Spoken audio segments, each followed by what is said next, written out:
నమస్తే, జై శ్రీరామ్, భరత్ మాతాకి జై, వందే మాతరం. నేను మీ విలాసాగరం రమేష్. ఈరోజు 5 జూన్ 2026 ఆదివారం ఉదయం ఈరోజు వీడేస్తున్నాను. ఇందాక సోషల్ మీడియాలో ఒక వీడియో చూసిన, హైదరాబాద్ హైకోర్టు అడ్వకేట్ సార్ ఒక వీడియో చేసింది, అది స్టోరీలో కూడా పెట్టిన. అయితే తెలంగాణలో పనిచేసే ఒక డ్రైవర్ అన్న మాలాగని పర్మనెంట్ కాకుండా టెంపరవరీ డ్యూటీలు అన్నట్టు. మా జగిత్యాల కూడా చాలామంది పాపం టెంపరవరీ చేసుకొని బతుకుతారు. పర్మనెంట్ అంటే ఇక ఒకటే కాడు ఉండాలి, టెంపరవరీ అంటే నచ్చినట్టు తిరగచ్చు, డ్యూటీ ఇష్టమైతే వేయచ్చు, లేకపోతే సపరేట్గా ఉండొచ్చు అనే ఆలోచనతోటి అట్లా కొంతమంది డ్రైవర్లు ఉంటారు. అట్లనే మనోడు హైదరాబాద్లో ఒక డ్రైవర్ రాజు అని అన్నయ్య వైజాగ్కు పత్తి విత్తనాల లోడ్ తోటి మాట్లాడుకొని బండి పంపిస్తే అన్లోడ్ చేసి రావాలి, బండి తీసుకొచ్చి మళ్ళీ హైదరాబాద్ అప్పచెప్పాలి. ఇది డ్యూటీ.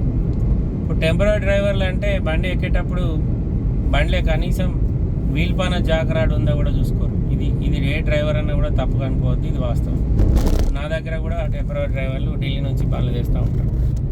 ఆ పిల్లలకు నేను చెప్తా, బాబు బండి లైట్లు ఆపుతున్నాయా లేవో చెక్ చేసుకో, అందులో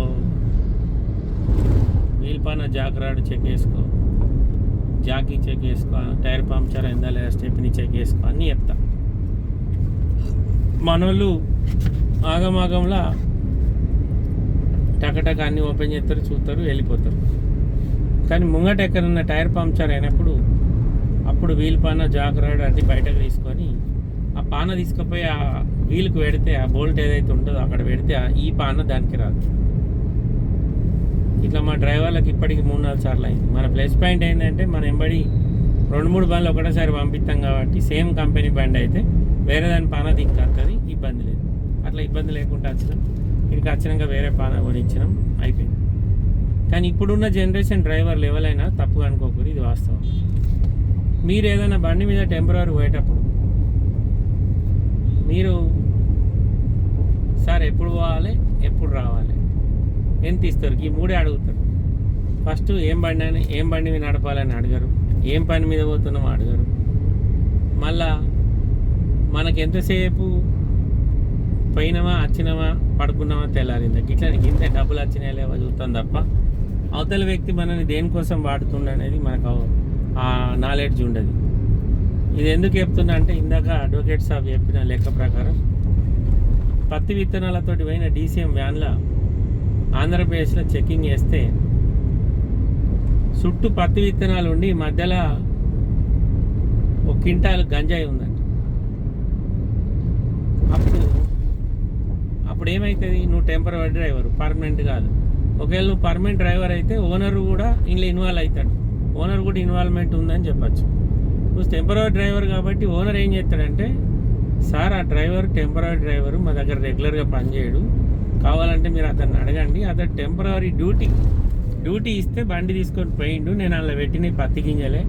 కానీ ఈయన ఏదో వేరే డ్రగ్స్ సంబంధించిన గంజాయి బ్యాచ్లతో మాట్లాడుకొని ఇలా గంజాయి నింపుకొని పోవడం వల్ల నా బండి అక్కడ దొరకబట్టిరు, నా బండి సీజ్ అయింది, నా బండి ఇరిపియాల్సిన బాధ్యత కూడా అయినదే, నేను డ్రైవర్గా పంపించిన, నేను పంపిన లోడ్కి ఇది ఆయనే తప్పే అని మాట్లాడతాడు తప్ప డ్రైవర్ టెంపరరీ రోడ్డు మావాడే సార్, నేను పంపిస్తేనే వేయండు, అలా గంజాయి నేనే పెట్టినా అని ఏ ఓనర్ చెప్పాడు.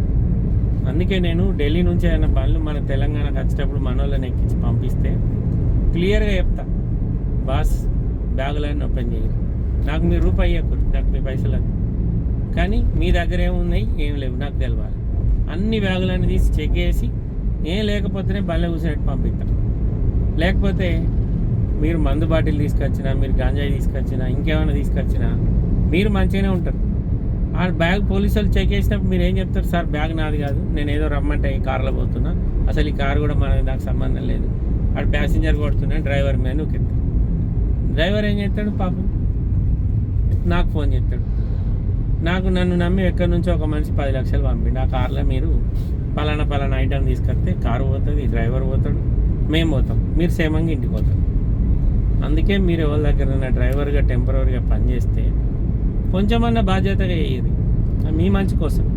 ఇప్పుడు అడ్వకేట్ సార్ చెప్పిన విధానం ప్రకారం ఆయనకు బెయిల్ అవుతలేరట, 10 నెలలు అయిందట. ఎందుకంటే అత్యధిక మోతాదులో అందులో గంజాయి దొరికింది కాబట్టి. ఆ గంజాయి పెట్టింది ఓనర్ అయినా కూడా ఓనర్ ఒప్పుకోడు. ఎందుకంటే ఓనర్ జైలుకి ఎందుకు పోతాడు? మీరు ఎప్పుడైనా అబ్జర్వ్ చేసిరా? కింది స్థాయినే తొక్కి పడేస్తారు తప్ప పైన కూడా మీద వేసుకుంటాడు నేరం. నాకు సంబంధమే లేదు అక్కడ. ఇప్పుడు ఈ టెంపరరీ చేసుకున్న డ్రైవర్ల పరిస్థితి కూడా అంతే. టెంపరరీ ఉందనగానే ఎవరికంటే 1000 రూపాయలు తీసుకుంటాడు. సార్ నాకు 900 ఇరు, నేను అద్దాని పోతావు. అటు దేనికోసం నేను తీసుకోపోతున్నా నీకు తెలుస్తుందా? ఆడక్కడ ఏ అసాంఘిక కార్యక్రమాలలో నేను వాడతాడు. నీ కార్లో ఏమైనా డ్రగ్స్ ఉంటాయో, గంజాయి ఉంటాయో, అందులో ఏమైనా వెపన్స్ ఉంటాయో, ఇవన్నీ చూసుకోవాలి కదా, నీ బాధ్యత కదా. నువ్వు కనీసం బండికి వైపర్ బ్లేడ్లు వస్తున్నాయా లేవో చెక్ చేయవు. వైపర్ బ్లేడ్ మంచిగా ఉందా లేదా కూడా చెక్ చేయవు. ఇప్పుడున్న డ్రైవర్లు ఎవరు చెక్ చేయరు. వాళ్ళకి ఎంతసేపు బండి చాలా అయిందా, ఉరుకుతుందా లేదా, గంతే. ఆగినాక కలాస్ గుర్రం నాది కాదు, రోడ్డు నాది కానట్టు లెక్క ఉంటుంది. అందుకోసమే మీరు ఎవరి దగ్గరనైనా పని చేసేటప్పుడు ఆడెంత పాత పరిచయం ఉండన్నా కానీ ఏం లోడ్ మీద బండి పోతుంది, అసలు అందులో లోడ్ ఏంటిది, లోడ్ చేయంగా అక్కడనే ఉండి చెక్ చేసుకోరు. లోడ్ అయిన తర్వాత లోడ్ చేసేటప్పుడు వీడియో రికార్డింగ్ చేసుకోరు. ఇప్పుడు ఎవిడెన్స్ బాగా ముఖ్యం. ఇప్పుడు ఆ డ్రైవర్ పాపం లోడ్ చేయంగా ఆయన దగ్గర ఒక చిన్న వీడియో ముక్కుంటే ఈరోజు ఆయన బతికిపోతుండే. వాళ్ళ కుటుంబ సభ్యులు 10 నెలల నుంచి కోర్టు చుట్టూ తిరుగుతున్నట్టే బెయిల్ కోసం. అడ్వకేట్ సాబ్ వీడియో పెడితే నాకే బాధ అనిపించిన వీడియో ఇస్తాను. ఎందుకంటే నాది మోటార్ ఫీల్డ్. ఇప్పుడు అడ్వకేట్ సాబ్ చెప్పిండు, నాకు అది అర్థమైంది. నేను ఇదే ఫీల్డ్ కదా, మన వాళ్ళు చాలామంది నా వీడియో చూస్తారని నేను అదే టాపిక్ మీద వీడియో తీస్తున్నాను. ఎందుకంటే మన వల్ల ఎవరైనా సలహా ఇస్తారు, సాయం అవ్వడియాడు. ఇప్పుడు ఆ సార్ అడ్వకేట్ సాబ్ కూడా సలహా ఇచ్చిండు, ఇట్లా కాదు ఇట్లా వేసుకోర్రి, మీకేం కాదు, మీకు న్యాయం కూడా మీకు సపోర్ట్ చేస్తుందని చెప్పిండు.